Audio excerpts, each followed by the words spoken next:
welcome to Whining About History, the podcast where we're going to get drunk and drag history through the mud for ghosting half the population.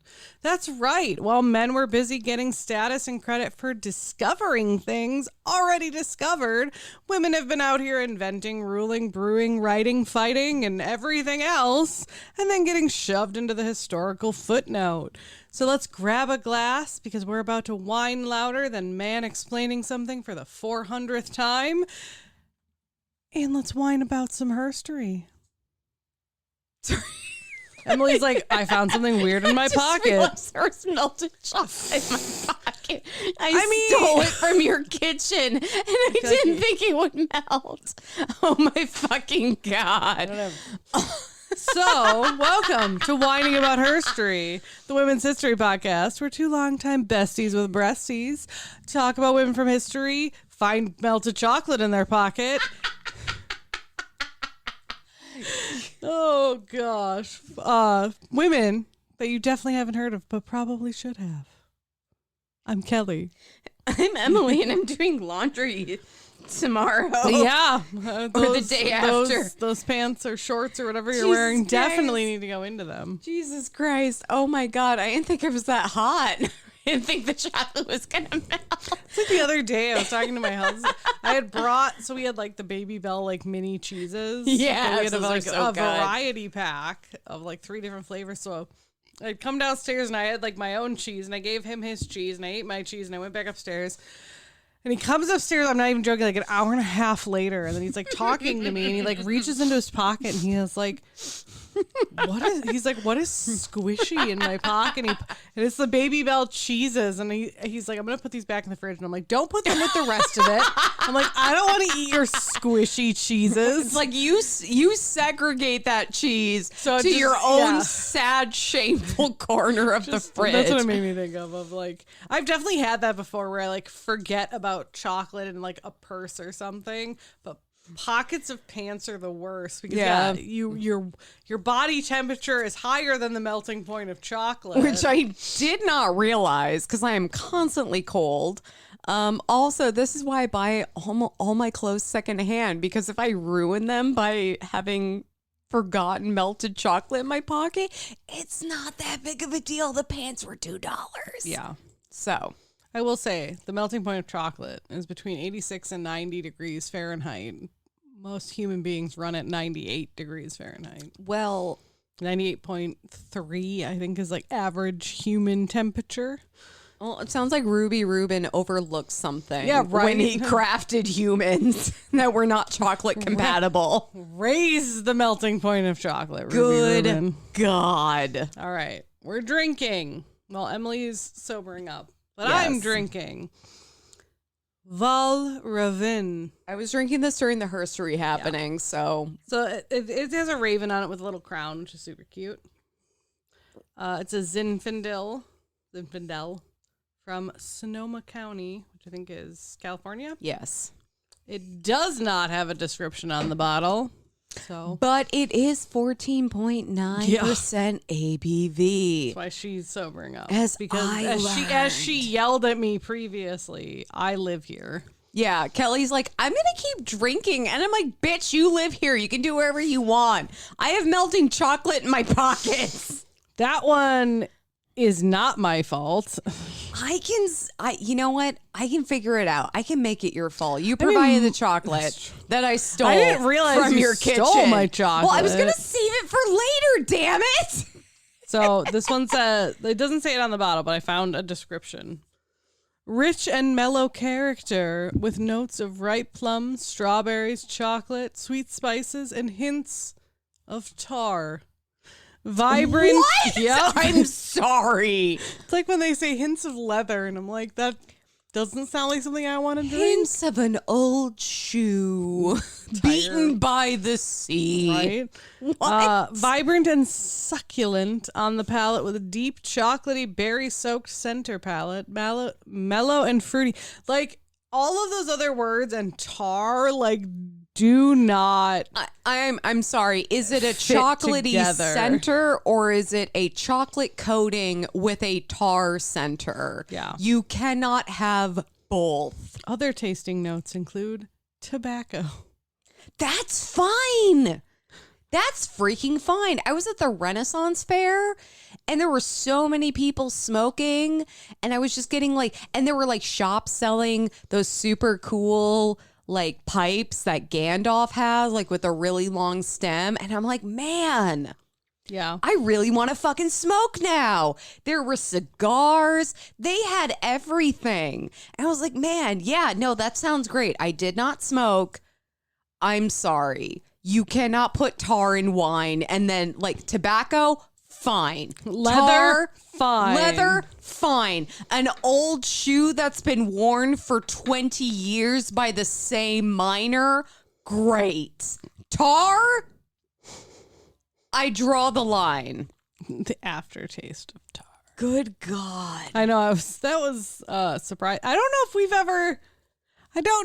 ever had tar in the description of a wine. I do really like this bottle because it has a raven with a I crown. know, it's so cute. Yeah, That's probably why I picked it because I was like, Emily will like, and it's like it's Vol Raven without the E in Raven.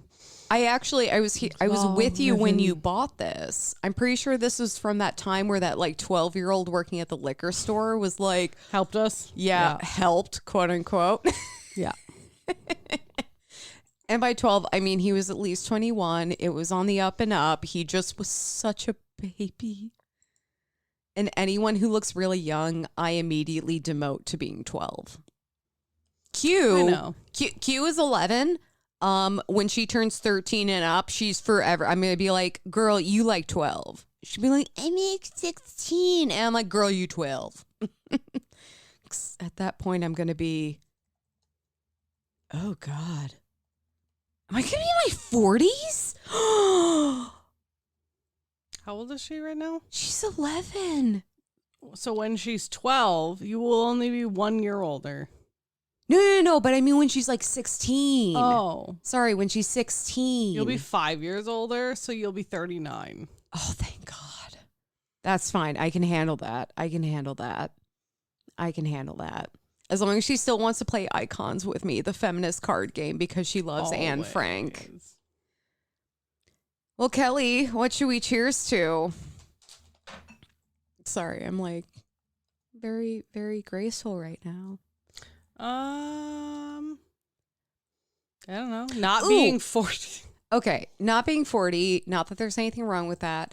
So this having a raven on it makes me think of my crow tattoo. Mm-hmm. And I am constantly shocked and delighted by how many old women at my gym ask me what my tattoo is and then praise me for it. I'm like, which one? My crow. Oh. Yeah. Yeah. Yeah, because I've got a crow with a flower crown. They're like, oh my God, what is that? Because usually my shorts kind of cover the top of it. Yeah. I'm like, oh, what is that? And I tell them the meaning behind it. Like, that's so cool. I love hearing the stories behind people's tattoos. And I'm like, you're 80 and I love you and I will fight for you. So right, like I love that you're like open to young people having tattoos and you're not one of those people that are just like, why are you doing that to your body? Fucking whore. So cheers to old ladies who are like tattoo friendly. It's gonna be us in our 80s. I mean, I have no choice. Neither of us have a choice. You have no choice now. I have indoctrinated you. Well, unless we... That's what happens because we both have tattoos. Oh, I know. So I'm saying, like, unless we want to really lean into being hypocrites. No, I was saying I indoctrinated you because I brought you to Sacred Heart and then you won a free tattoo. That's right. How could you say no to? I actually constantly brag. I'm like, this is my first tattoo, but I won a gift card for $1,000. So I was like, bullshit. Let's fucking Which go. Like that should be more than one tattoo. I don't think I've ever had a tattoo cost that much. I did. So I talked to the artist, Matt. God bless. He actually owns the place. So that was nice. And I was like, I would like to keep it within the amount of the gift card. Yeah. And I think he just went from there. Probably. I also tipped him quite a bit in cash. I always do yes, that. 100%. Like, it's funny because I like looked it up. Like, my husband was asking me about it. Not that he thought I shouldn't tip, but he's just like, oh, what is like the standard? And it's very mixed. Like, 'cause some people are like, well, don't tip tattoo artists because like they do charge, like usually over like market value. And I'm like, yeah, and like the whole point of tipping is to be like, I like what you do. I also want to keep a really good like relationship with the people that have done my tattoos. I intend to come back. Well, especially because I work with artists and I do modeling, and I'm like, I kind of want you to like me enough where you give me money to model for you. Because the guy who's done I don't have that problem. Well, the guy who's done all of your dog tattoos, I modeled for him. Yeah, I modeled for tip Matt. him based on that. Though. I know, but I, modeled for Matt, who did my crow. At least 20%. Yeah, if not more. It just feels respectful. Well, and especially for like my dog tattoos, like I really like the work that he's doing, and so I'm like, you deserve, like, if your pricing is based on like time and materials, like you deserve more than that. Well, and the other thing is, I don't just pick tattoo artists. Okay, my first tattoo, the artist was chosen for me, but I had worked with him before and I liked him, so I was fine with tipping. But one of the reasons I choose tattoo artists is not just because they're good at what they do, but because I like them. There are tattoo artists who are really good at what they do, but are assholes. If I'm going to sit there for multiple hours with you and you're just going to piss me off, I don't want that memory associated with my tattoo. Or like sit there silently and then it's just like awkward for hours like my skeleton tattoo, Brie Craiglow did that, and I love her. And she actually, when she posted on Facebook, she was like, a beautiful tattoo for a beautiful soul. And I was like, oh my God. I cried. Because I'm in constant need of validation. Am I going first? Yeah. Oh, Lord. Okay. Well, I am actually very excited for this story because I'm whining about Lillian Boyer, Empress of the Air. Oh. So special shout out to our funerarian and favorite cat granddaddy, Anders, for this recommendation. This is an Anders episode because mine is also a recommendation from Anders. Fucking stop! Do not. It's not Lillian, right? No. Who is it? Alexandra. Oh my God, David Neal. Okay, I just want to make sure because someone he recommended a very long time ago. Okay, good, because he sent us a few recommendations. And I started one of them, but it was like a really intense story. I mean, I started one of them too, and then it turned out we had already done it. You didn't start that one. You finished it. No, I finished that. I was being nice to myself. Minimizing. So but yeah. But no, oh my God. Okay, well, apparently this whole episode. Is this from like the new recommendations? Yes. Yeah, mine's from like the original. Okay, mine is from the new recommendations because I needed a story that I could do kind of quickly. I started one. It turned out to be really involved because I was going to end it with a murder-suicide. Okay, well, I'll make sure not to do that. I was going to begin it with a murder-suicide, which was the ending of the story. And I'm like, I couldn't find enough details. I'm like, I might have to actually read a book for this one. We'll see. So this is a different one. There is no murder-suicide in this story. Shout out to Anders, our favorite cat granddaddy, for this recommendation. Times two. This apparently this whole episode is an Anders episode. He is wonderful. He's wonderful. His daughter's cat is wonderful. I'm sure he makes his daughter time is to wonderful. come and hang out with us at like 2 in the goddamn morning. Jesus Christ. Drinking a can of white wine, like a true icon. Yeah. Like, I'm sorry. If you are dating someone, you need to measure them. Like, okay, are they an Anders kind of guy? Yeah, because otherwise you should not attain on the weird scale. It's like 0 awesome to Anders. Yeah. So, in 1921, 20-year-old Lillian Boyer was working as a waitress in her native Nebraska. As she wiped down tables and married ketchups, Lillian harbored a secret dream: to fly.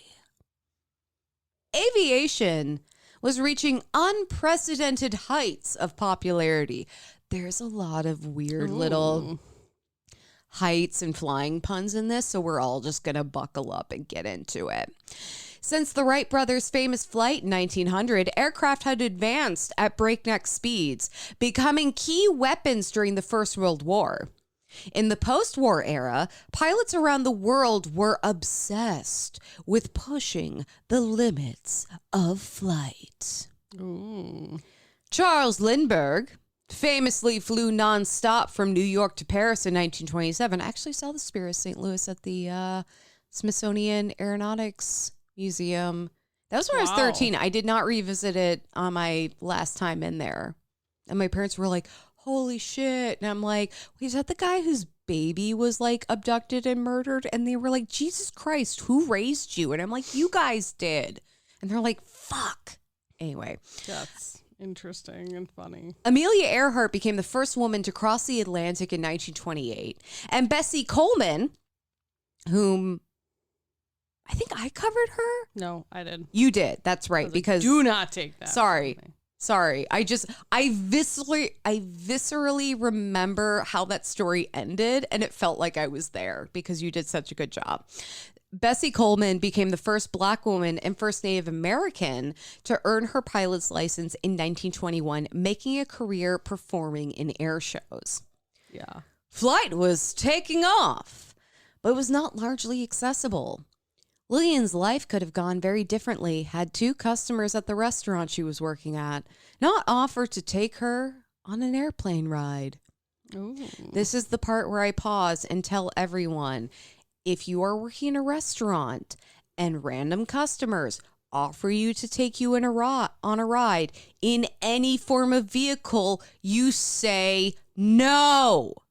That's called kidnapping. Yep. That's how people end up dead. Just do not fucking do it. But this is the 1920s, so it was fine for Lillian, I guess. Jeez. At this time, biplanes were typically used. These had open cockpits and 2 levels of wings supported by a web of metal rods and rigging. This offered a tempting opportunity for the daring, like Lillian. On only her second flight, so she's been in the plane, she's been like, wow, we're so high, this is so cool. Second time, she's like, let's fucking do this shit. She answered the call of the void and climbed out onto the wing, and just like that, an absolute baddie Fucking was wing born. walkers. Yes, You know my love for them. yes. I was like, I'm so excited to be doing one of these because I know Kelly has covered them and like I stunt love women wing in the past. walkers. Well, and like you said, I covered Bessie Coleman, and Yes. I couldn't fly for multiple reasons. Like I couldn't be a pilot because of my eyesight. But I'm one of those people that I'm fine with heights until I get up there, and then once I'm up there, I'm like, this was a terrible idea. Plus, I get motion sickness, so like, but if I didn't have all those problems, like I would have loved to be a wing walker. Like that's so cool. It's fucking amazing. I've had too many falling dreams to know that I'm deeply uncomfortable with the sensation of falling. So this is me and Anders' love letter to you.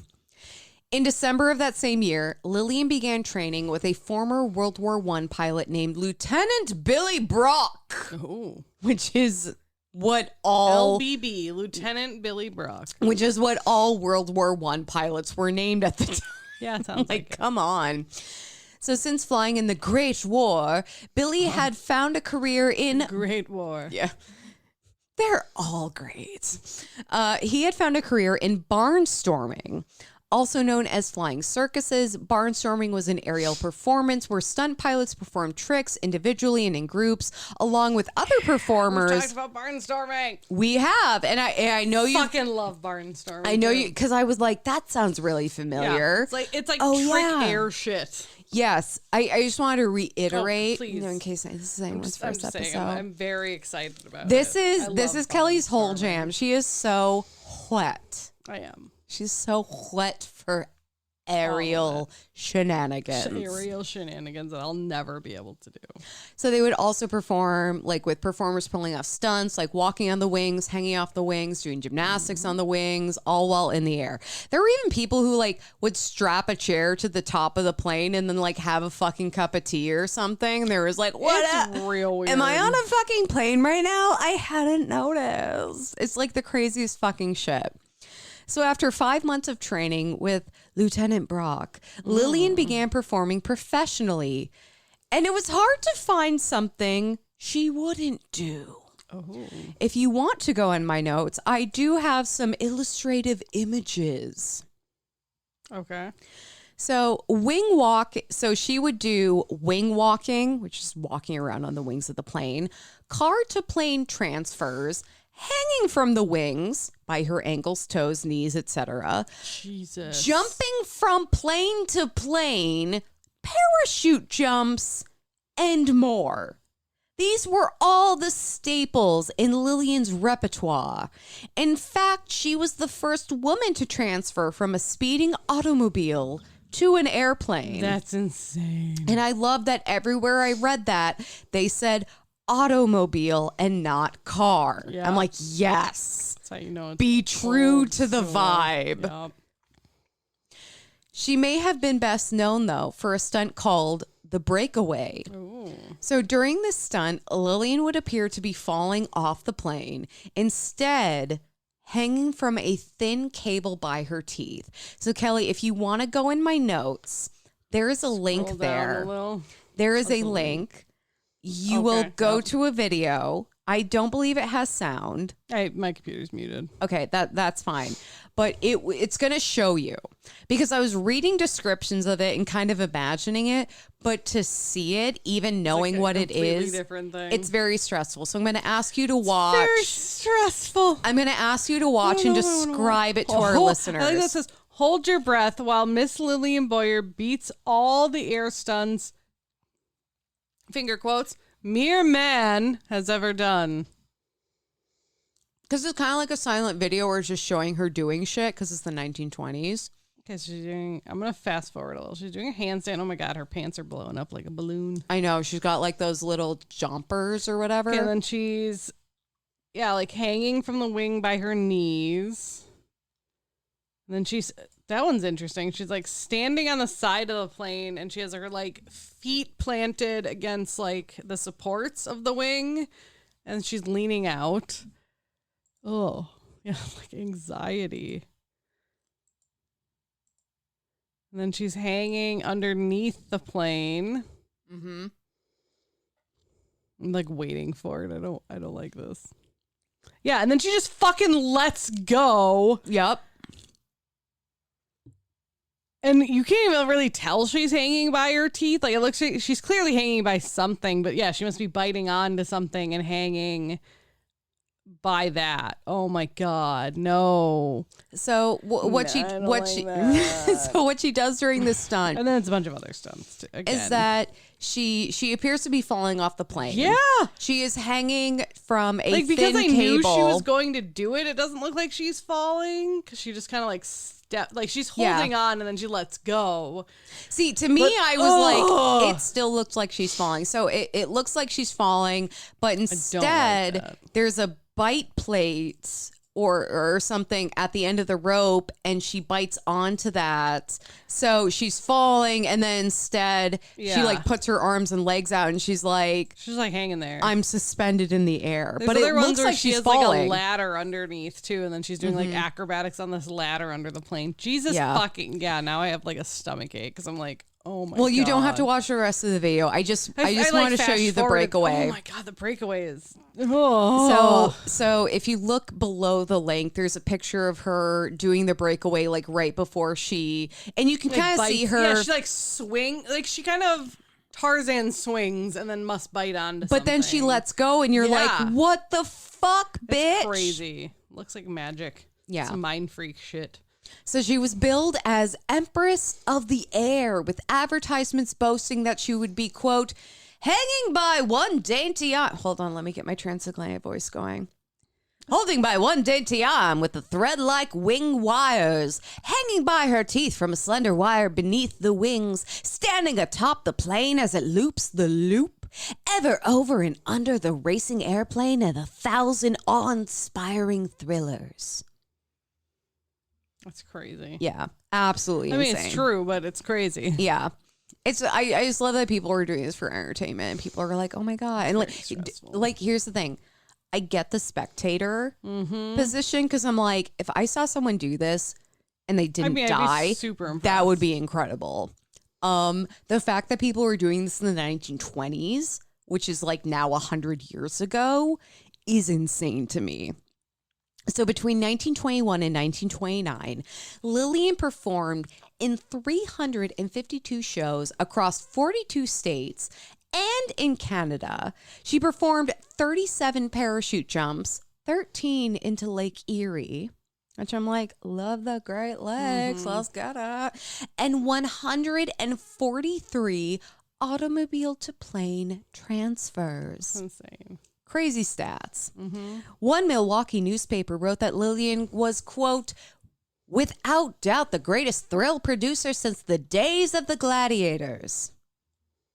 Milwaukee knew what they were talking about. Oh, yeah. Lillian's star was on the rise, but a crash was coming. No. A stock market crash. Oh. Yeah. Yeah, that makes sense. A little less devastating, but it's funny because less individually devastating, but a much wider impact. Much more like globally devastating. Yep. So when the stock market crashed in October of 1929, ushering in the Great Depression, millions of people lost their life savings, including Lillian. And instantly. Yes. It was bad. I get why people don't trust banks. Yeah, especially like old people that lived through that. Oh my God. Okay. My grandma Jean, love her. She was kind of a bitch sometimes. Okay. She would go shopping with me or my mom.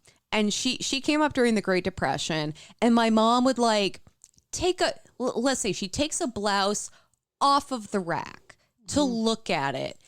And Jean goes, put that piece of crap back. She was so like, no, you don't even look at shit unless you are going to fucking buy that. Like if it didn't meet her internal criteria of being worthy, it was a piece of shit and you put it back. That's crazy. I remember I tried to buy a toy with my allowance money, and she's like, oh, it was a Hamtaro plushie. And she's like, oh, it doesn't do anything. It's just a stuffed animal. You're not going to spend your mother's hard-earned money on that. I was like, Jean, it's my allowance money. Like, I worked for it. I earned it. And she's like, you put that piece of shit back. And we were at the mall, and I was like fighting with her about it. And then we went back to the toy store, and I found a Mew, like from Pokemon toy, that when you pressed its hand, it like made sounds and stuff. And she's like, well, at least that actually does something. And then later I mentioned the Hamtaro toy came with a VHS of the Hamtaro TV show, because that was the whole thing. And she's like, oh, well, that wouldn't have been fine. And I'm like, Jesus fucking Christ. Yeah, exactly. You're like, oh my God. That is such a core memory for me. Don't get me wrong. I loved my little Mew toy. It was beautiful. I had a lot of fun with it. It was a core memory of fun. And then I told my mom about it, and she's like, yeah, Jean does that. I'm like, Jesus, Mom. That's kind of funny. That's your mother. Oh, it's so funny. By that point, probably. Yeah. My mom is like, yeah, I'm used to taking shit from my own mother. You'll get used to it someday. So, out of work, out of money, Lillian worked as a hat check girl to support herself. She reconnected with a man named Ernest Werner, whom she had grown up with. And in 1937, the two married. Oh. Yeah, they were kind of like childhood sweethearts reconnecting. I hope it was really cute. The couple moved to Los Angeles in 1944. Ernest passed away in 1971. And a few years later, Lillian relocated to San Diego. San Diego.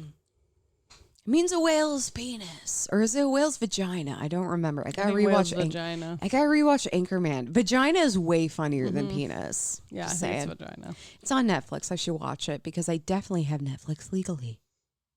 Don't come at me. I feel like you should stop saying that. I mean, it's true. I have Netflix legally, so they have no reason to be mad at me. Nudge, nudge. Okay, so she moved to San Diego, whale's vagina, where she lived until her death on February 1st, 1989. Wow. At 88 years old. My girl's got you beat. I'm just going to say, for a woman who was jumping from plane to plane in the impressive. 1920s, she lived, okay, so she started when she was like 20, 68 years longer than she had earned.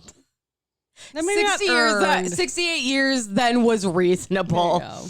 So normally this is where I list the things that are like named after Lillian or the halls of fame that she graces. Nothing. But other than some really stunning archival photos, there really isn't much left and videos of Lillian Boyer and her wing walking career. However, and I thought this was really cool, in July of 2021, the San Diego Air and Space Museum received a donation of Lillian Boyer's personal papers, including photos and documents from her time as a performer. The museum is working on digitizing them, and once that is done, they will be available for research. I say will That's super cool. because I don't know what the timeline is on that. I'm sure you have to go there to actually research them. This is in 2021. Some of them, if not all of them, might be ready. I don't know. I do not want to make promises. Yeah. So I would be really fascinated to learn more about Lillian and her experiences, and especially her own perspective, because this really went from like, man, I really want to fly. And then she gets in a plane. She's like, I'm going to fucking jump from planes now. Like, right. I want to know. I feel like it escalated very quickly. I want to know more about her and her own, like, from her words. So I would be really fascinated to learn more about Lillian and her experiences as a pioneering wing walker from the 1920s. But until I can do that, this is the story of Lillian Boyer, Empress of the Air. Thank you, Anders. Oh. So, Kelly, who the fuck are you whining about? Who did Anders command you to whine about? I mean, command is a strong word. Kindly ask you. Like, literally, like, on our page. See, you say I don't check our Patreon. It's in our Patreon messages. Like, when Anders first joined our Patreon a very long time ago. So, I am whining about Alexandra David Neal. In fact, he asked us about this in our last happy hour. So, I'm here for it. Finally got around to it, Anders. Sorry. So, I like to cover explorers. You know this. So It's one of those things where it's like, I hope it was worth the wait. He did listen to the I saw that Lutheran episode. episode. Yes. And I'm like, I'm so glad that the linguistic butchery didn't turn you off. And he's Yeah, like, exactly. It was great. And I'm like, you're too kind. All right. 1868. France. Ew. France. Alexandra is born into a world that basically is telling women your options are marriage, babies, and maybe if you're feeling spicy, needlepoint.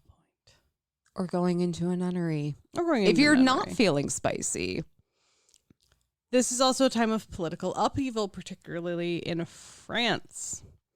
I say that because when she was 2 years old, her father, Louis David, appalled by the execution of the last of the communards, which I had to look into what the hell a communard was. These were members and supporters of the short-lived 1871 communes in France that came in the wake of the French defeat in the Franco-Prussian War, which had ended in January of the same year. I know nothing about the Franco-Prussian War. Like, I've heard of it. I mean, I knew it existed. I knew it was a thing that occurred. I also know that It was between France and Prussia, and the French lost. I also know that the oh shit, what is it? Is it the Spanish-French War or the American-Spanish? Shit. Damn it. I don't even know the name of it. Whatever it was. I did. I don't know anything. It's fine. So basically, the execution of the last of this like small group of people died. And in response to that, her father took her to see what was known as the Communards Wall at the Père Lachaise Cemetery in Paris. I love a dad that takes his daughter to go to cemeteries. Oh, I would say it gets better, but it doesn't. It gets a little worse. No. So this wall, what the Communards Wall was a wall where the French forced 147 commune soldiers along with 19 officers of the communes to stand to be executed. Oh, shit. It's kind of like the St. Valentine's Day Massacre Wall. I've seen that wall. You have, and I'm very envious because we were literally in Vegas together that one time. I didn't know it was there. Anyways, so that was on May 28th, 1871, and it was during a week-long battle in Paris known as the Semaine Sanglante, which was basically the rest of the French suppressing the communes. And all those soldiers that were killed, the 147, were buried at the foot of the wall, like in a mass grave. And that's where her dad took her. Because, I don't know. I'm actually still incredibly supportive of this. I don't know, like, because that was like literally months later. I mean, it's your child is never too young to start learning history, even if that history happened 29 days prior. I mean, it definitely left Alexandra with like this different view of death and like the ferocity of humans and kind of how horrible people can be and things like that. You know, speaking of Jean being a fucking penny pincher, what? I was talking about Jean, my grandma Jean. Yeah, like so she took me. So her husband, my grandpa Frank, passed away when I was in. He got sick. He had Alzheimer's when I was in like preschool. He passed away when I was in kindergarten. She took me to his grave all the fucking time. I think it's different to take you to the grave of like a familial relative versus where 147 people were kind of shot in cold blood for having differing opinions. Yeah, but then we also like did a lot of grave etchings. She was just kind of a spooky bitch. So I'm sorry. I'm like, this is a parenting win for me. We're like, gonna differ on parenting if she was philosophy. Like 10, I would be okay with it. At 2 years old, that's a little scarring. Like, psychologically. I'm going to say at 2 years old, she's not old enough to totally get it. So what's the point? Apparently she was. Well. So, anyways, they would move to Belgium soon after. Like, I'm not saying her father shouldn't have done it. I'm just saying it is a questionable choice. I will agree with that. There are definitely going to be long-term effects of taking your child to a mass murder site. Yeah. You cannot predict what those effects are going to be. Exactly. It's very important to provide the appropriate context in an age-appropriate way. We don't know. And I think that's the hard thing is like you can't explain to a 2-year-old like probably all the political stuff that went into it. Yeah. All your 2-year-old's going to get out of it is a lot of people died here for really horrible reasons. Yeah. Which I will say is most children's introduction to everything bad that's ever happened. Like, I have nothing against bringing your kids to a graveyard. Mm-hmm. Had it ended there, I would have been like, encourage go for it. Yeah, exactly. Like, you can learn a lot of history from graveyards. Mm-hmm. But 2 years later, the family would move to Belgium. Kind of sounded like, political differences from her father. Well, and if her father was sympathetic to the people who had just been mass murdered, maybe it wasn't a super chill place for him to stay. Yeah, I didn't read a lot into it. It just sounded like he didn't necessarily, even if he wasn't necessarily supportive of the communards, he didn't necessarily agree with like their mass execution, which I definitely agree with that. Hot take. So by the age of 15, she was already running away from home because she wanted to go to England to study, to learn shit. Like, she wasn't running away from home to do anything like bad. She was like, no, I want to go learn. Okay, apparently Belgium is not a good place to learn. Whenever I thought about running away from home, it was because I was mad at my parents, not because I wanted to go to school. Right. She got as far as the Netherlands before she ran out of money. Jesus Christ! I don't actually, like, now I have to look at a map because I'm like, I feel like it's not actually that far. Okay, actually, travel throughout Europe is way easier. Like, in the United States, everything is so big and so far apart. Belgium is literally just south of the Netherlands. Yeah. And I don't know where in Belgium she was living. It could have been very easy. I'm just saying the idea of crossing into another country sounds like a big deal. For us having grown up in the United States is insane. But I think for her, it's kind of like, oh, I live across the border from Canada. I made it 2.5 blocks to Canada. Yeah.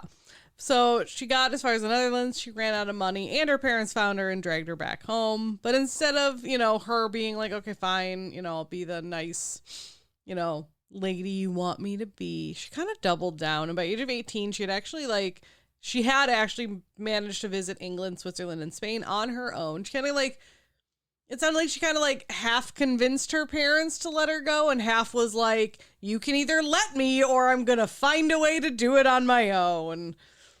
So at the time when she was 18, she was studying from Madame Blavatsky, who was a Russian mystic who was, I think, living in England at the time. And she was part of the Theosophical Society, which I had to kind of do a little deep dive on. It's a subset of a religious movement known as Theosophy, which there's a big debate whether it was a true religion or a religious movement. It was a whole thing. It's all made up.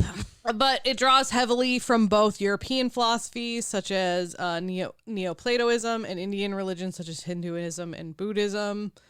So it's kind of like that. It's like, I don't know, a mix of those. Okay. She also joined a lot of secret societies. She would reach the 13th degree in the mixed Scottish rite of Freemasonry. She's a spooky bitch, and I'm loving this. And she would also become friends with a French geographer and known anarchist, Alexis Reclus, which I was like, you're an anarchist, your last name's Reclus.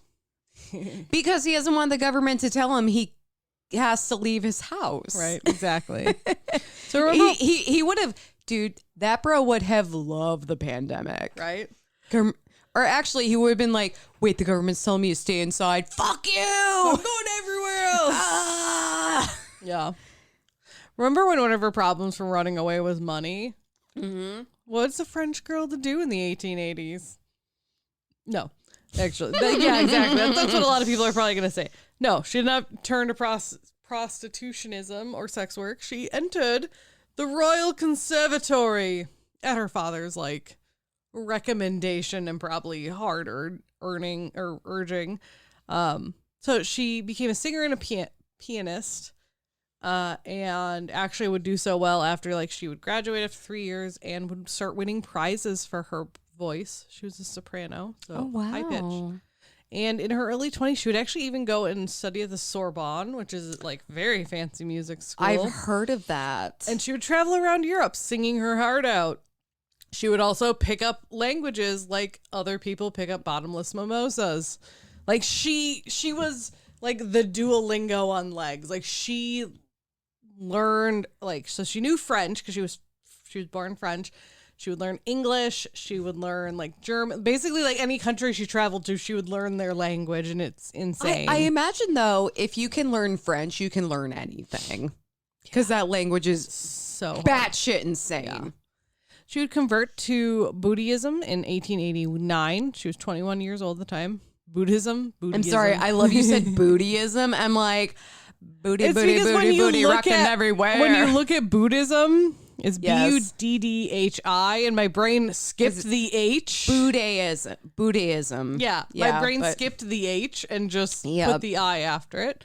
So, no, I mean, no offense at all. No. Here's the thing. Booty, yeah, now you're going to be offensive. Here's the thing. I'm going to take the heat off of you. I'm the problem. But she was only 21 years old at that time. And good God. Yeah. She would work to refine her English that year, and because she intended to travel, and she kind of knew all right, And by English, I mean like Queen's English, like England English, not our English. But she was like, I need to know that because, yeah, like England colonialized a lot of places and a lot of places speak English. So she went to London and would quite frequently visit the British Museum, which just makes me think of the Mummy. Yes. And then she would go back to Paris the following year and start learning Sanskrit and Tibetan. Jesus Christ. Which are two incredibly hard languages. And would go to the Collège de France. The College of France. The what? The College of France. And the Practical School of Advanced Studies, which I'm not going to try to pronounce in French. I do have it in my notes. Not going to do it. Practical École de Français Studier. It's École Pratique des Hautes Études. It's actually really good. I don't know why you were so afraid to say that. Practical School of Advanced Studies. She wouldn't like take any of the exams or anything. She would literally just like go there and like learn. Because she wasn't like enrolled as a student. She was just auditing. Show up and go. Okay, I actually really want to know if I showed up to a Spanish class at our local community college and just sat in the back and was really good. No one would fucking notice. Would the professor actually give a shit?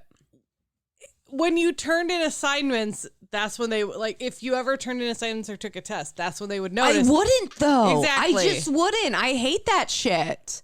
But you know what I mean? Because that's when they would notice. Because they'd be like, "You're not on like my list." Yeah, but like, or like maybe once I sense they're catching on, I just like don't show up for a couple of classes, and then I show up again, and by that point they've like convinced themselves enough that they're out. crazy. Yeah, probably. Great.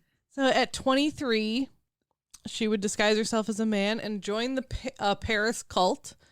Yes. Led by a man known as Sri Ananda Saraswati, who their cult was known to use hashish to obtain visions. Oh my God. So she just kind of like wanted to know what it was. So she infiltrated a cult to smoke hashish and get visions.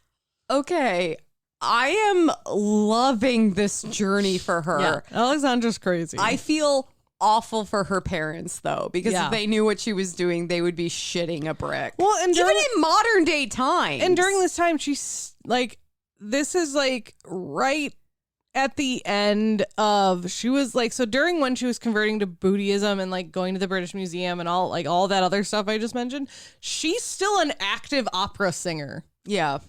Like winning awards and shit. So she's like a household name-ish if you knew opera.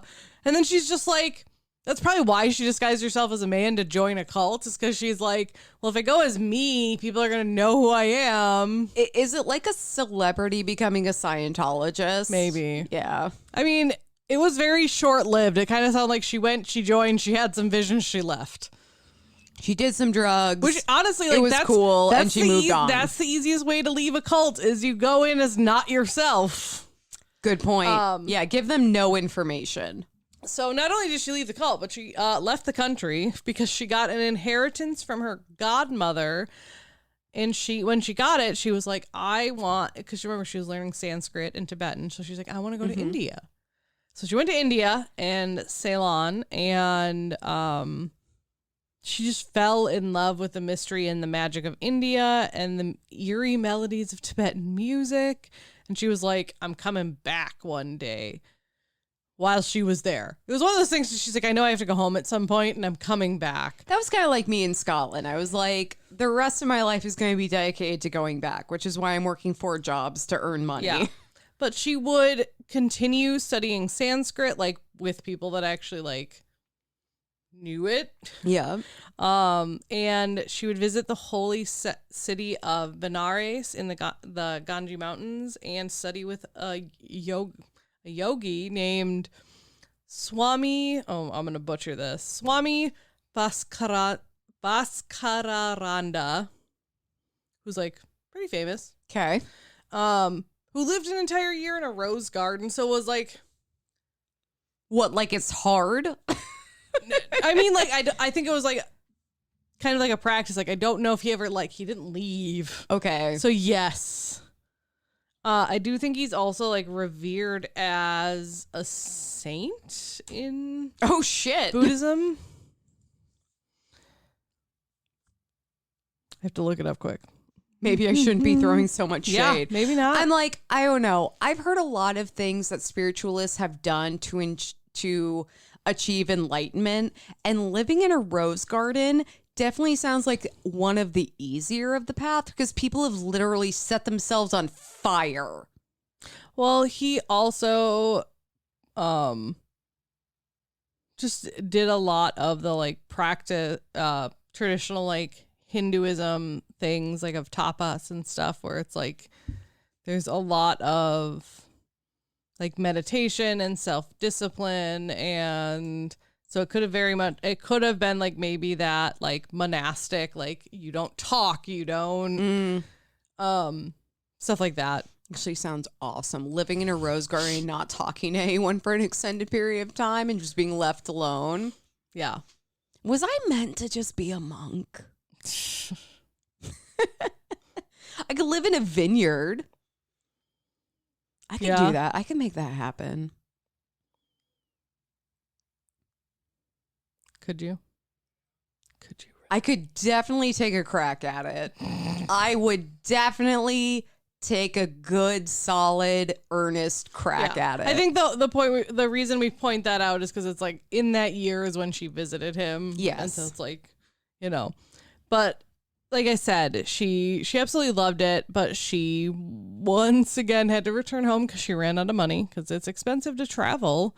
But this trip led her to kind of explore more of like Hinduism and Buddhism and like and anarchy type stuff, like compared to like what England and France kind of want you, right? And feminism, which is interesting. Loving that. After that, she continued to live as an aspiring actress and singer and opera singer, but by 1900, her career was kind of going nowhere.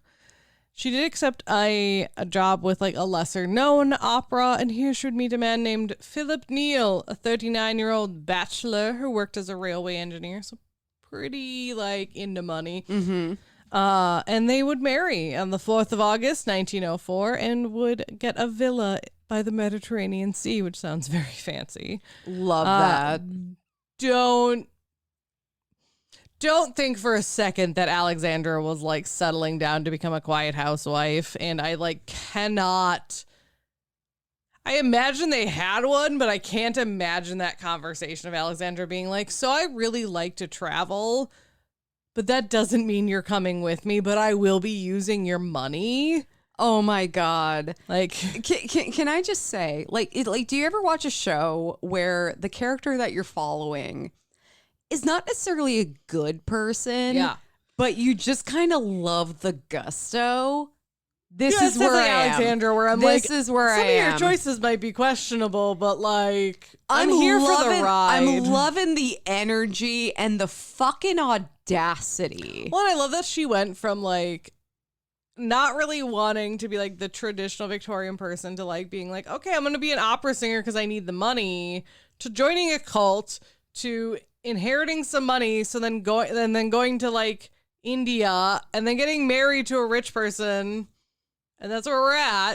I also love this idea that like she's inherently talented and skilled, like she's learning all these languages, like she really is one of those people who can kind of do whatever she wants, and she's like, I'm gonna fucking do everything and not like I am the kind of person who's like, man, I really wish I was good at like one thing. Like I would settle for being good at one thing and then dedicate myself to that. She's like, I'm good at everything and I'm just going to fuck around. She seems to really like follow these like ideas, like she was into like the mysticism, and then she was like, oh, I'm going to join this cult, and now she's into like Buddhism and Hinduism. It's a lot of She's definitely non-violent. Yes. I was like, and I wonder if this has something to do with the very violent like thing she witnessed. She's definitely Much more, like, exploring peaceful. her spirituality in non-traditional ways, and by non-traditional I mean non-Western centric ways. And like it's interesting because we've seen some women like have a similar story, but like when they're like, I'm gonna do whatever I want, they do like wing walking or flying or something like that, where she's just like, I just want to go to India. Yeah. And like learn shit from people. Well, and just the fact that she was able to, like, okay, we all want to do what she is doing. Okay, if we had the opportunity and no consequences, we'd be right amazing. there. she gets doing an inheritance it. and she's like, I'm out. Yes. But so she got married, and I really hope she had a pre-conversation with this guy, like I said, but I don't know. But assuming she did, they did get married, obviously. And isn't that the dream? To be like, hey, I'm going to travel and leave you here and you do your thing and I'll do my thing, but you're going to fund my adventures. I mean, I'm not mad. No. I don't hate that. So in her 30s, Alexandra did finally get to go back where she wanted. She started in her voyage to India, and she arrived in Pondicherry, which was all that remained of French India at the time. Good. Where the police would actually keep a very close eye on her due to like just this. She kind of was known to have this extreme nature, like from joining the cult, and she had like the kind of, she was known to like support feminism and anarchy, and just like people knew she had those ideas. She's a wild card. You know, in a place where it's like the rest of India had already kind of taken back their freedom. They were kind of like, oh God, what are you going to start here? She didn't actually start anything. She actually, by the next year, she had moved on to Calcutta, where she would take part in a lot of tantric rites, which, remember, she's a married woman, and tantric rites do include a lot of sex, actually. Including a ritual she once did called the 5 Forbidden Substances, which is meat, fish, grain, wine, and sex. I'm loving all of that. I don't like fish, but the rest of it sounds good. Meat, carbs, and sex. Yeah. And fish. Meat, fish, grain, wine, wine, sex. I consider fish to be meat. I mean, if you make it into like sushi, I'd be okay with it. Yes. And she continued learning Sanskrit and actually doing really well. And she was so commonly seen in the holy city of Benares that the College of Sanskrit actually honored her with a honorary doctorate of philosophy, which was the first for a European woman. Like, she was like that good at like, when I think just that, like, they probably weren't used to Europeans coming over and being like, let me learn about your culture and your language and your religion, you know. They were used to Europeans coming over and being like, so you're going to learn my culture and my language and my religion. Yeah. Later that same year, she would move on to the small Himalayan city of Sikkim and would continue would increase her knowledge of like Buddhism. So in particular, that's what she was working on, learning more about. She would visit all the important monasteries. She would also meet the Prince of Sikkim, Prince Sidkyong, and like he would give her a gift, and they would like actually like talk. This wasn't like she saw him from a distance. Right. This is like a proper meeting. Yep. She was also like, because she met the prince, I don't know if it's true she was the first European woman, but she was able to meet the 13th Dalai Lama, who was currently in exile at the time. Holy fucking shit. And they would actually become like friends. Like, who is this woman where she's just like rolling into every place and everyone's like she has to just be like super charismatic. Right? But it sounds like she's also one of those people that's like, teach me. And that's exactly like what the Dalai Lama's all about. But yeah, he was in exile at the time, and apparently like she just kind of hung out with him. And like, yeah, can you imagine like those letters home to her husband? Like, just chilling with the Dalai Lama, drinking some tea. Good like, God. Jesus fucking Christ. I can't even imagine. And he told her like to continue learning Tibetan, and so she would like very much take that to heart and do that. And she would meet the Gomchen, who is like, the title is like the Great Hermit.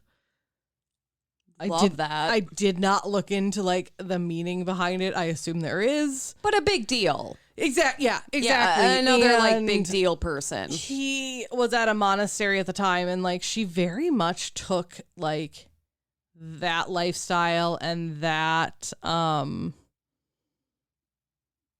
it also apparently means like great meditator. It's either way. I just looked it up because I was like, what? Maybe depends on the day how you're feeling. But it's a certain type of priest in particularly like the Himalayan regions for like I think it's I don't know if this is where like my knowledge lacks and I feel really bad about it. I'm pretty sure it's Buddhism, not Hinduism, but she was learning both. Yes. But I'm pretty sure this is like one of like the high priests of the temples that she was visiting. And it was like a really big deal that she got to like meet with him. But she did. And within a few years, she decided to like take on this hermit life herself, but like more so, like she wasn't going to live in a monastery. She literally went and lived in a cave. Holy shit. So by this time she had met a young man. And when I mean young man, I mean like significantly younger than her. Don't worry, this doesn't get weird. Thank God. I feel like I have to preface that. I can't handle it. It was that. a man named Afur Yongdin, and like they became really close friends, and she actually adopted him as her son. Oh, this is kind of like that composer lady where we're like just took him under his wing. Where I'm like, is this going to get weird? Wing. Is this going to be weird? And you're like, it's not weird. So they actually moved together to this. It's called like a cave hermitage, of 4,000 meters up into the mountains north of Sikkim, close to the border of Tibet, which Tibet was very, very, very, very close to outsiders at this time, like not allowed to cross the border. And this is like literally there's nothing. It's just this cave. And that's the whole point of a hermitage cave is that like there are no amenities. There are no comforts. You have to fend for yourself. You have to find your own food. You're living in the wilderness. You know, you're building a fire. And if you catch some meat, you get some meat. If you have to forage for like berries, you forage for berries. That does feel very Buddhist because isn't Buddha the one who sat beneath the tree and deprived himself of all earthly comforts to achieve enlightenment? I believe so. Okay. I don't 100% know. And then but ironically, he's always depicted as being really fat, which I'm like, that but was a lot of the Dalai Lamas are always Yes. very skinny, which is very interesting. because they don't, because they There is a lot of like fasting and stuff in Yes. Buddhism. But yeah, so like that was like the thing. So her and this her son essentially were doing, and like their ultimate goal was to become like enlightened enough within like the Buddhist society to be able to enter the holy city of Lhasa, which is like incredibly important to like Buddhist faith. Like Tibet you can't even enter, and Lhasa is like the capital of Tibet.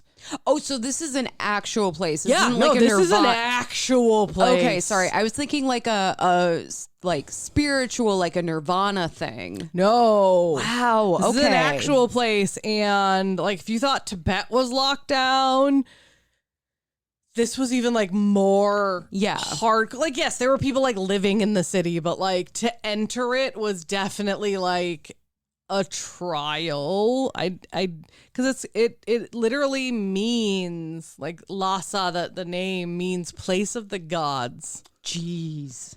And so this is where like the holy statue of Buddha is how like the original and like all of this thing. So like yes, Tibet is really hard to get into, and like not so much anymore, but like yeah, this is like at this time, like to be able to go to Tibet was already a pretty big step. Yep. But then to enter what was essentially the inner sanctum of Tibet was like the ultimate spiritual experience. Yeah. Yeah, it's crazy. And like, yeah, you can get like kicked out of it, and like this whole, it's a lot. Like I tried to kind of look into it, but I didn't know like how to Google it correctly, so I couldn't really like figure it out. All I know is that, like, We wouldn't be allowed in. I probably not, honestly. I don't know. I was trying to figure out, like, if that's changed. You know what I mean? Like, if since then it's changed. I don't know. I do know there's a lot of llamas in the city. Like, that I was able to fucking figure out. Wait, like Dalai Lamas or Llama Llamas? I don't know. It just says, damn the stat I found, it just says, including the llamas in the city and the vicinity. And I'm like, which kind of llama? That is not helpful. See, this is why we would never get in. But it is said, like, even today, like, almost half the population of Lhasa is, like, Tibetan monks. I thought you were going to say llamas. They're going to be like, you're still not helping me right now. That would be but it's kind of funny. It is a spiritual center of the country. It definitely, like, still is. Okay. And that's exactly it. Is, like, that's one of the reasons, like, Tibet is, like, locked down and stuff like that. And yeah, Lhasa used to be known as, like, the Forbidden City. Mm-hmm. But it's also, like, an extremely isolated place. So, like, not only, like, are you really not allowed to go or weren't allowed to go, but, like, it's also really fucking hard to get to. Like, same with Tibet, like, basically surrounded by the Himalayas.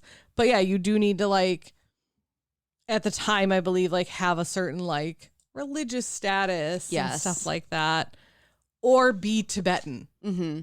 Because if you're from Tibet, like, then it's like you have a different status because you're from the country. Right. Which is very interesting to me. I don't know why. It just is. But so yeah, that was their plan, was like, we want to be able to do that. But at that time, like I said, even Tibet was barely accessible to, like, Europeans, let alone European women. The first European woman ever to visit Tibet was a woman named Annie Royal Taylor, who was an English explorer and missionary who arrived there in 1892, stayed for 8 months, and got kicked out. However, due to their close proximity of the border of Tibet in the mountains, Alexandra and her son did visit Tibet twice, which resulted in them getting kicked out of their hermitage cave because, like, people found out about it and they're like, you're not allowed to do that. Like, yeah, we're letting you stay in the mountains, and, like, you've crossed the line exactly. now. Yeah. So they got kicked out. However, it was 1916 when that happened, and returning to Europe at that time really wasn't possible. World War I. Yay! What's up? War. So they went to Japan instead. Jesus. Like, it doesn't sound like anything much happened. At this time, there is, like, letters from Alexandra to her husband, and she confesses, like, missing the Himalayas and Tibet. She says, quote, "Truthfully, I am homesick for a land that is not mine. I am haunted by the steppes, the solitude, the everlasting snow, and the great blue sky up there. The difficult hours, the hunger, the cold, the wind slashing my face, leaving me with enormous bloody swollen lips. I miss it." She's like, I like being a hermit in a cave, apparently. Hey, you know what? I'm not going to yuck on your yum, sis. You do you. Okay? So, in 1921, Alexandra did something that is questionable at best. And her son, so, like, during this whole time, the person that she adopted as her son, Adyar, was with her, which is cool. Or sorry, Afur. I said the wrong name. Similar names, different people. Afur disguised themselves as Tibetan pilgrims and snuck into Tibet. You're, again, trying to aim for getting into the holy city of Lhasa. She's 56 years old at this Jesus point. Christ. Just as a, like, this has been timeline her of where we are in her life. This has been her whole jam. She is 56 years old, and she's like, I'm a cosplay a poor Tibetan person and see what I can do. Oh my goodness. So that's what she did. Like, literally had, like, yak hair braids that she, like, tied into her own hair. She would do it successfully, but it was a journey. And when I say It was a journey. I mean, it took 3 years. Oh my God. Okay, can I just say, Yeah. with full respect to the Tibetan culture and the spiritualism, I feel like this bitch has earned it. She's not. I mean, like, talk about, like, going all the way. I feel like she surpassed the, like, dopey, like, white tourist eat, like, pray, love shit. She's not just going to be like, I was there. She's like, I want to, like, go and learn. I miss having swollen, bloody lips. Yeah, it's weird. And she spent 3 years. I'm just going to say, maybe we give this bitch a pass. Right. Just saying. So, yeah, it took 3 years in total, and she did write a book about it, which I'm like, that's questionable. But she wrote My Journey to Lhasa, which was I would. published in 1927. So much effort. So from when she started to getting to Lhasa, the route she took was 3,900 miles. Oh, my God. That's as the crow flies, which means in a direct line, which means that's not actually what Alexandra took. Because the like, mountains. Yeah, mountains. She was twice intercepted by people and got away, and often just kind of had to change her. Like, it was very much a, like, let's see what happens today and go from there, So she started in Lanchao and went, like, south through China and then westwards into southern Tibet. So in total, so it was 3,900 miles, because remember, she was in Japan. So it's 3,900 miles as the crow flies. Recounting her journey, they think she covered around 8,000 miles through a variety of, like, horse, sedan chair, and foot. Along the way were often bandits, tigers, leopards, climbing mountains, the fact that it was 1920 something and you're traveling as a poor Tibetan farmer. At least there were some cat petting breaks between there with the tigers and leopards. One of the things Alexandra highlighted, which I think was really interesting, is apparently a phenomenon you can still encounter today. It's a phenomenon known as a lungom runner, which she describes it as like a distant moving black spot, which rapidly changed into a man running toward you at an incredible speed. What the fuck? Alexandra was warned not to stop it. It's a llama, like a, not like the Dalai Lama, but like one of the other llamas. It's a man. It is a person. Wait, what? No, so wait, he's running. Listen, that's what they call their, like, religious, like, high icons, right? Oh, okay, sorry. I couldn't tell if you were saying not like the spiritual llama. I thought you meant like not the spiritual llama, a man. Okay, not an animal. I thought you meant the animal. You're like, it's a man, and I'm like, is this some Emperor's New Groove shit? Because I cannot handle it. No, it's a person. And so she was warned not to stop him or it would kill him. And she said when she watched him pass that his expression was extremely relaxed. It was as if he was just staring at an imaginary object far away. His steps seemed regular, as though like his legs were a pendulum. This is like her describing it. He didn't actually seem to run, but progressed by great leaps like a bouncing rubber ball. He held in one hand a magic dagger, in his right hand, which he used as a walking stick, though it was high off the ground. And apparently like runners like this, or this phenomenon, is like fairly common. And these runners run apparently like for days without stopping. And it is, Alexandra at the time was told that this takes like years of like meditation and training to be able to do. Oh my God. I don't understand it, but like it sounds like that would scare the shit out of me. Okay, I'm just gonna say, a strange man approaching me with like a dagger in one hand, at any speed with a weapon is a no-go for me. Let alone if he's like leaping towards me, I'd be like, fuck no. Yeah. Well, if he's moving fast enough that you can like see him in the distance, it's like a black dot, and then very suddenly it's a man, I'd be like, "What the fuck is happening?" Absolutely not. I would choose the tigers and lions. I would choose the tigers. That's their version of the man or the bear. We choose the bear. They choose the tigers. Exactly. Also, I would definitely be throwing my adopted son at the black dot, being like, "Nope." Exactly. So in February of 1924, Alexandra and her son would finally, unobtrusively, reach the territory of Lhasa, where they would remain in the general area for 2 months, visiting the holy city and the surrounding like monasteries. While there, Alexandra would go down to the river every morning to wash, which was something unusual enough that it did get noticed and did get reported to the governor. Which, because remember, they were there illegally, not only in Tibet, but in this holy city. However, they got really lucky because the governor was just kind of like, is it that big of a deal?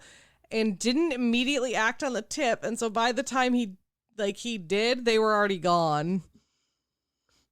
So it was like a no-go to wash. Well, it was just unusual that this person was going down to the river every morning to take a bath. Okay, that was just very unusual. Yeah. And they were like, I'm sure, because this is a very closed off city, everyone's they're going to gotta notice know something everyone unusual. and their routine. Exactly. Yeah, that makes sense. So while most people at 56 are like, oh, my knees hurt, my back hurts, and, if I stand up too fast, I crack in all the wrong places. Sorry, did you say 56 or in your 30s? 50, I mean, that's me, yeah, but 56, but Alexandra's trekking through the Himalayas in secret, meditating in caves and just fucking being a legend. Jesus. So after this epic adventure, Alexandra went home and wrote a shit ton of books. I would. Yeah. She kind of earned it, I'm just going to say. She also is kind of credited, especially with a lot of her books, of bringing more of like Tibetan philosophy and Buddhism and all of that stuff to the West, because she's like, she had this firsthand experience with lamas, including the Dalai Lama, and like all of these other people, and like being in their holy cities and visiting their monasteries, and like that's what she wrote about. And she wrote about being in Lhasa and all this stuff, and people loved it. Which is good. Yeah. So it was 1925 when she returned, and she would become internationally famous because of like her writing and stuff. Though because she's a woman, she didn't always get credit, or people like would say like, oh, well, she didn't do it. Like there's just a lot of that kind of bullshit. Okay, here I just want to put it on the record. I am not for white women invading spiritual spaces and then making a bunch of money off of writing about those experiences. I think we can agree that this was done in an earnest and genuine way. She genuinely just seems like someone who wants to like learn about shit. Yes, 100%. Also, again, like classic. Yeah. Oh, she's a woman. She can actually do it. So she returned in 1925. 3 years later, she and Philip would divorce. Remember, she's been married this entire time. Part of me wonders the second she comes back, he's like, this isn't working. That's what I'm saying. Like, I kind of wonder if she returned home and after 3 years, he was like, I can't do this. This isn't working. When for are me. you leaving again? And she's like, well, I wasn't planning to travel. And he's like, I can't. I need you to leave. So they would separate, and she would settle in the Digne province, which is in France, and she would build a home that she entitled the Samtin de Zong, or her fortress of meditation. Oh my God, I love this. Which I love. In 1937, she would set off for China, accompanied by her son, at the age of 70, via the Trans-Siberian Railway. However, by the time they arrived, Japan was in a war with itself. Japan was just at war in 1937. Oh, would that be the Japan-Russo War? I believe so. Because that was leading up to World War II. Yeah, I think it was. And they occupied... God, was it? Shit. I don't Sorry, remember. no. They invaded China. That's it. Sorry. I'm like, okay, I wanted to say China. Japan's been to war with a lot of people. Here's the thing. I wanted to say China, but I also know that China currently lays claim to areas that are not historically considered China, so I didn't want to just say China. 1937 is the start of the second war between China and Japan and what is considered the beginning of World War II in Asia. Yeah. So, yeah, they arrived during that. She's 70, remember? Great time. 70. Good God. But also, like, Japan was warring with China, and there was also a lot of famine and disease going on in China. Or not China, Japan. She chose to stay. Which, yeah, that sounds about right. Yeah, she loves suffering. She chose to stay, and she did a lot of writing and studying, like, despite the conditions, and would actually stay there until she would go to India in 1946. So it's like 9 years later. So she stayed throughout the whole Second World War. Yeah. Good God, that was not a great place to be hanging out. Yep. And then she would very briefly go to India, and then she would return to France. And kind of like she would go back to her estate in France, essentially. Unfortunately, in 1955, her son, who was 30 years younger than her, would die. Oh my God! Like, he was at home with her. I'm assuming it was some sickness. I didn't look into it, but he would pass away, which is very sad. And she would continue her work. She still did traveling. She still did writing. She even had her passport renewed. At the age of 100. What? Which surprised the officials at the passport office. Okay, the Buddhists might have nailed it. I'm just saying. So fun. Like, I can just imagine she like hobbles in there and they're like the grand suffering might be the key to longevity. Yeah, it's crazy. It's crazy. She would die on September 8th, 1969. Stop. What? In the 1960s? Yeah. I'm just saying, that is an insane... She was 100. That's she was two like world wars, bitch! Oh, I get to that. She was 100 years old. Yeah. It's insane. So, during like kind of the end of her life, she was awarded the gold medal by the Geographic Society of Paris, was made a Knight of the Legion of Honor, and in Tibet, she was granted the rank of Lama. Wow. So, like, they even recognized her. She also did live to be 100 years old, which means she saw the 1800s, both world wars, the Beatles, and still had time to sip tea and judge us from the beyond. Good God. Like, she saw and experienced so much history. She was alive when my parents were like full-fledged children. Yeah. Also, I'm not talking like little fetuses or newborns. I'm talking about like actual like children, like individual children. Yeah. Good God. Isn't that insane? Her son also did get recognized to the rank of Lama as well. That's actually very sweet.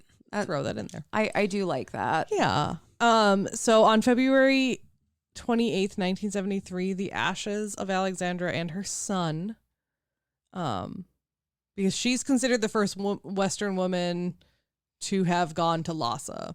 Okay. There are some sources that incorrectly say that she was the first Western woman to ever enter Tibet. That is probably not accurate. Yep.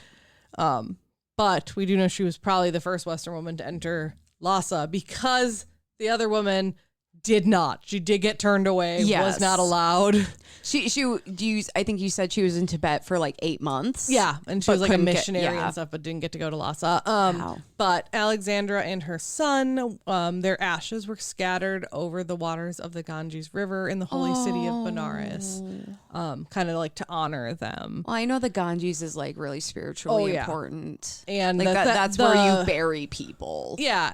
Well, exactly. And I think I wonder if that's kind of when they got those honorary titles of Lama. And I believe Benares is like capital. Yeah, I don't think it's the capital city of India, but it is like one of their like holy cities. Yeah. On October 15th in 1982, the 14th Dalai Lama, so not the one she was friend with, but the one his predecessor, paid tribute to going to the successor. Or his successor, thank you. Paid tribute to her by like visiting her homestead in Paris, which I think is really cool. Yeah. It does still stand. So the Semtens Dazong, her meditation palace, does still stand. It contains a museum and is the head office for the Alexandra David Neal Cultural Center. You can see her armchair, her cane, and a necklace of gold coins that was given to her from the Prince of Sikkim, as well as meditation beads that were given to her from one of the Gomchens she visited. That's so crazy. Yeah. They're like most of her books, she wrote about 30 or more, are still kind of around. Like I did see like you can get like my Journey to Lhasa on like Amazon and stuff. I did not read it. I read some excerpts from it and stuff, but I did not read the whole book. Are still around, and there are actually a lot of like modern day writers who attribute her to like or pay tribute to her to being like, hey, yeah, she's like the reason I wanted to write or travel or whatever. I was gonna say travel writing. Including like Jack Kerouac. My God. And I don't recognize this writer's name, but there's a writer named Allen Ginsberg, who apparently credits Alexandra with converting him to Buddhism. Wow. And like in a good way, like, yes. you know. Yeah.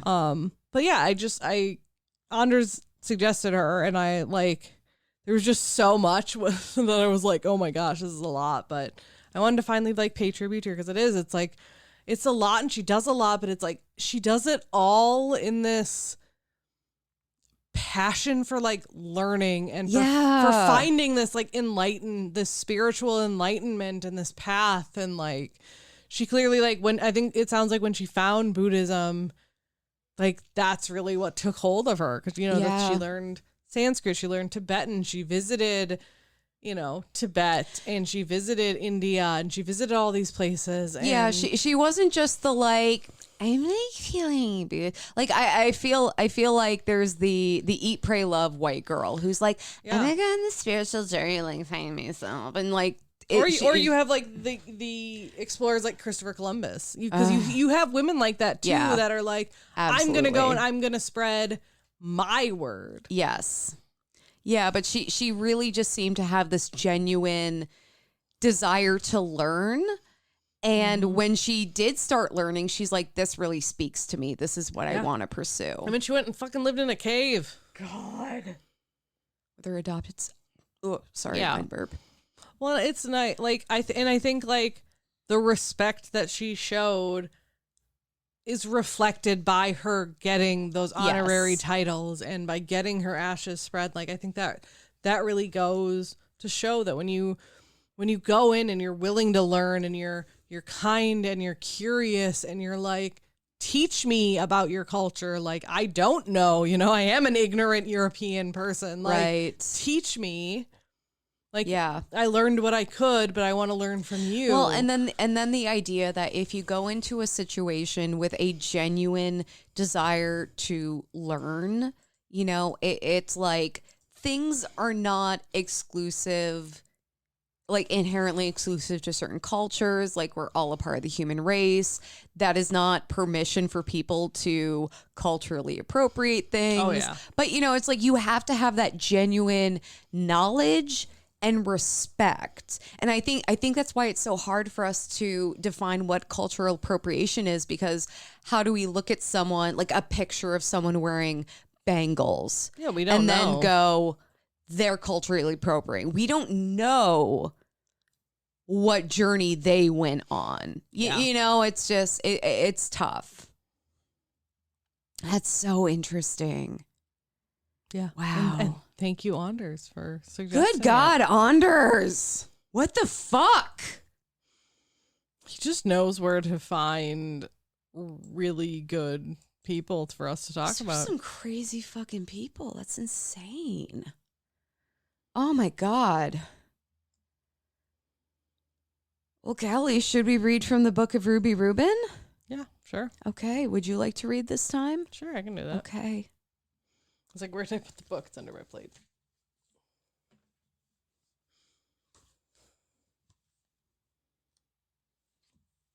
Nope, the jeans one was last time. All right, today, day 13. Like what you like. Kind of goes on theme with Alexandra. All right. Growing up, I wish I knew that I could like anything I wanted to like. I loved playing in the middle school band. I've always been a huge fan of music. In fact, I taught myself to play the piano by using a tiny 3-octave electric keyboard and a hymnal that my choir director gave us at the end of 3rd grade. So when I entered middle school, I immediately joined the band. It was a tough choice between band and orchestra because I couldn't decide between the French horn and the cello. While my friend and neighbor Grace joined the orchestra, I felt the pull to the French horn, and boy, did I love that thing. When it was time to go to high school, though, I quit because I thought it was uncool to be in the band. My self-esteem was so low that I gave up something I really enjoyed because I was working so hard to be perceived as cool. If I had been brave enough to pursue what I liked back then, I would have kept playing the French horn and probably would have really enjoyed it. Maybe I'd be performing in the Nashville Symphony now instead of wondering if I even remember how to play the instrument. But I thought it was more important to do the cool thing than to do the thing I loved. I needed everyone else's approval since I didn't have my own. I wish that was just a problem I had when I was a kid, but it's not. At times, I still have to be confident in the person I want to be and what I want to do, even if it's even if it isn't the cool or popular thing. You know what's brave? Giving yourself permission to do the thing you want to do, to like whatever you want to like. That's my hope for you, that as you grow to love yourself more and more, you will feel brave enough to love the things you love instead of altering them because you think it's what it will take to be accepted. You are accepted by Ruby Rubin, and hopefully you accept you too. Be brave. I love making lists, so today make a list of 5 things that you really like. Hobbies, musicians, food, places, TV shows. Give yourself permission to really like what you like.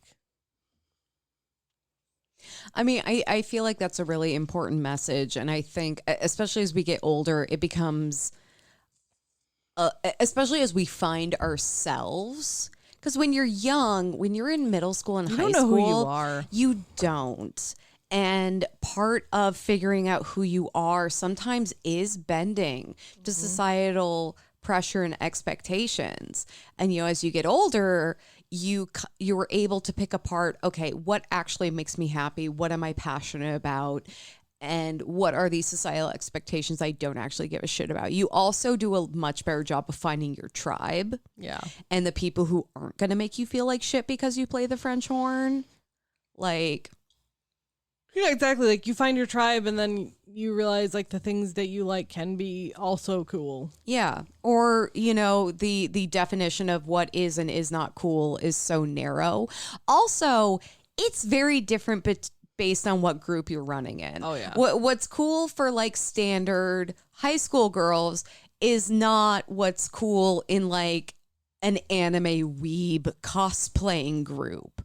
Like what you're doing in that group is going to be, that's considered cool, is going to be very different. Like, I'm just saying, it's all very subjective. That's exactly like you said. Like, it's finding your tribe, finding those people that share those common interests. Yeah, and discovering who you are. And we all have those things that we gave up or downplayed because we felt that they were not socially acceptable. Sometimes that was a good thing. Mm-hmm. If you're being weird and creepy, that was not socially acceptable and you shouldn't be doing that anymore. But other things, you know, sometimes you rediscover when you get older because you're like, I actually really like that and I'm going to get back into that. You know? Do it. And it's that's all a part of the journey. It's all a part of the journey. God bless. I think that's exactly it. It is all a journey, and what you love is going to change with time. Yeah, like I was not considered cool growing up because I was into things like the Hindenburg disaster and all this like dark spooky shit, okay? It is such a part of who I am, though, and I'm so thankful that I kept learning about those things. I did learn who and whom not to share those things with, though. Yeah, exactly. You know, like you also need to learn to just kind of move within certain social groups, and it's tough. Yeah, it is. Especially like in those times where you don't know who you are. 100%. Like you're trying to figure it out, and to like something without the confidence to really stand by it is not enough to really like define you at that age. Like nowadays, I'm like, this is who I am. I'm a fucking mess. I'm a freak. What's up? And it's like, if you don't like me, dude, that's totally fucking fine. I don't want you in my orbit. You don't want me in your orbit. We're on the same page there. But especially when you're growing up, high school, middle school, even college, you know, the group of people that you're interacting with are not as chosen as you want them to be. They're not as curated, you know? Exactly. So. You have to find your tribe. Very interesting. That takes time. Yeah. Well, thank you so much for listening to another episode of Whining About Herstory.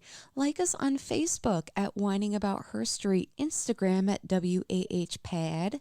Our website is whiningaboutherstory.com, where you can find a link to all of that stuff, a link to our social medias, a link to our merch. You can also find a link to our Buy Me a Coffee for as little as $5. You can sponsor a glass of wine, or 15 sponsors you an entire bottle. And we'll find some way to make it recognize you. You can also donate as little as $1 a month on our Patreon to get some bonus content like our Herstory happenings, or join us for our monthly happy hour. Or if you want to hear Kelly drunkenly talk about Greek gods and figures, subscribe now for as little as $1 a month. We are only asking for 5. That's one hand's worth of patrons to get Kelly to get fucking shwasted and pull Greek figures out of a bowl and just fucking talk about them. Yep. Yeah, that's it. That's it. That's the whole thing. Should be pretty exciting. Fucking do it.